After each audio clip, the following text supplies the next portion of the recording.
welcome to another episode of You Decide. Well, as you know, Nigeria, good people, great nation, more than 140 million of us, and including about 10 to 15 million out in the diaspora. Earlier, we have the Minister for State Education in Nigeria, and somehow we thought, well, the best thing we can do is actually to bring him back on You Decide, whereby the viewers out there can hear more. What is the government of Nigeria actually doing to sustain? And apart from that, we know right now Nigeria is indeed in the news talking about the coming 2011 election. Everybody knows the guys are out there campaigning, asking for your vote, and of course more than 60 million of you registered to vote. So you decide how and where your vote should go to. But as I said, we have the minister. The minister will tell us a lot of people have been talking about the educational system in Nigeria. Surely enough, most of you went to school in Nigeria before relocating, moving out, seeking greener pasture. But let's find out more in detail what's actually happening in the Nigerian educational system. You're welcome once again, Honorable Minister. Thank you very much. Now, of course, you have been a minister since last year, or in fact a few years ago. And since you came into the office, how will you describe what you saw and where we are presently in Nigeria? Put it this way. You will agree with me that Nigeria is a country of law. In fact, we have more laws, for instance, than you have in Great Britain or you have in America or anywhere. What I see as being an issue is implementation and ensuring that do you have a leadership that wants the system to work. And that being the case we have in our hands today, makes it a lot more easier for anybody who wants to actually do his job, go through with it. If there are issues of failures or inability of your ministry or department to succeed today, it is not because the leadership is interfering. It is because you, the minister, do not know what you are doing, or you do not know what you are supposed to do, or you don't know the extent of your powers. So if you put it this way, where we were as opposed to where we stand today, we have made some progress. Yeah. Is there room for better and more things to be done? I'll tell you, a lot of room. Have we been able to solve all the problems? The answer is no, given the length of time we have been there. But surely and steadily, we are moving forward. Okay. You're coming, of course, before becoming a minister, you're coming from the private sector. How have you seen the difference between operating in the private sector and here where you're operating within government and more or less have to follow what the government wants you to do rather than what the private sector dictates? Now, one of the first things I'm going to recommend, if I have my way, for government to appoint ministers or people to government, they must weigh the options of getting to Nigerians that have tested themselves in society and have proven themselves in either business world and have a name, as a basis. We have had issues where people who are nameless, people who are characterless, people who have nothing to offer, for instance.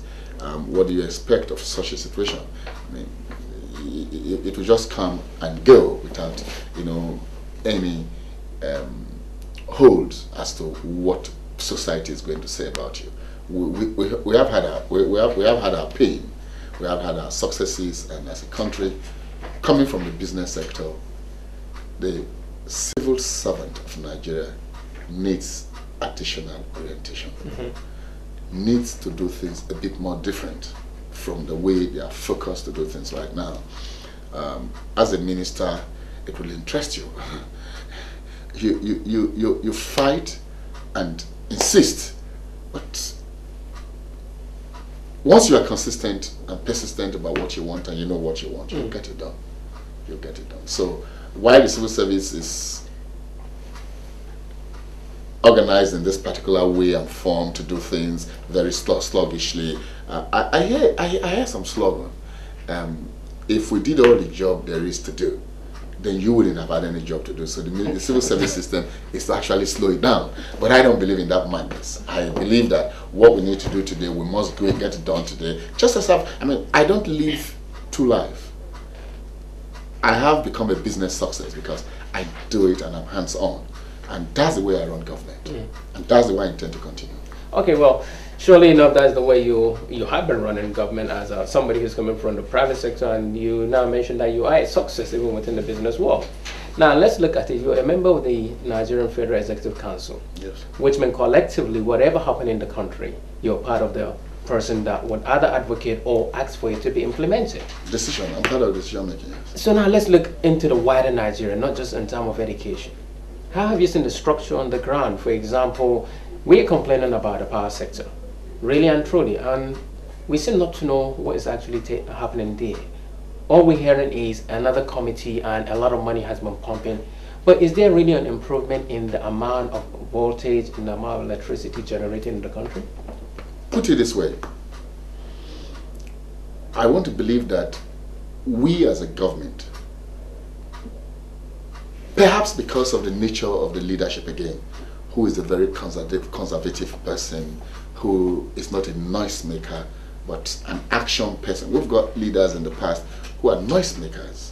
And that is why you will recall that I've been made minister twice. I rejected it, but I took this one because I believe strongly in this gentleman. Now, since I became a minister, it will interest you and will challenge the minister for my power, for instance. There is no proposal for the upliftment, rehabilitation, new job on the issue of the power sector that Mr. President has turned down. Having spent so much money, are we going to get results? Results have started coming. How? The IPP projects that were started, two or three of them have been fired right now. They are delivering already. And I can tell you, the president wakes up with his monitor on the generation of electricity. He has a tab as to how many kilowatts is delivered to the grid. He knows. That is to tell you how hands-on this guy is with his job. He is. If you ask the president today which generation center in the country is generating, just as the minister have it, the vice president have it, the minister of power has it. They know who is generating, who is not generating, what amount of generation is coming in, and believe you me or not, I mean, March is around the corner. Next one. I can tell you strongly, before the end of April, we would have noticed major significant improvement in the generation of electricity tonight. How many kilowatt is Nigeria producing right now? We do over 3,000 right now. As a nation, for example, compared to many other African countries, including maybe South Africa, they produce much more higher. No, the issue of production, don't forget that sector had been, you see, we must first take where we are before today. Because, you see, people are too much in a hurry to put the blame on the current government. This president in government has done nothing else than to see that how he puts his name on the forefront, puts the country there, puts a selfless arrangement. What were we generating before? What was the situation of the plants in the country before the president took over? What has it done? What kind of results are you having? You have a president who calls the minister of power in the morning to say, what is going on with generation? I've noticed a drop. He is personally interested in the job. He's personally hands-on.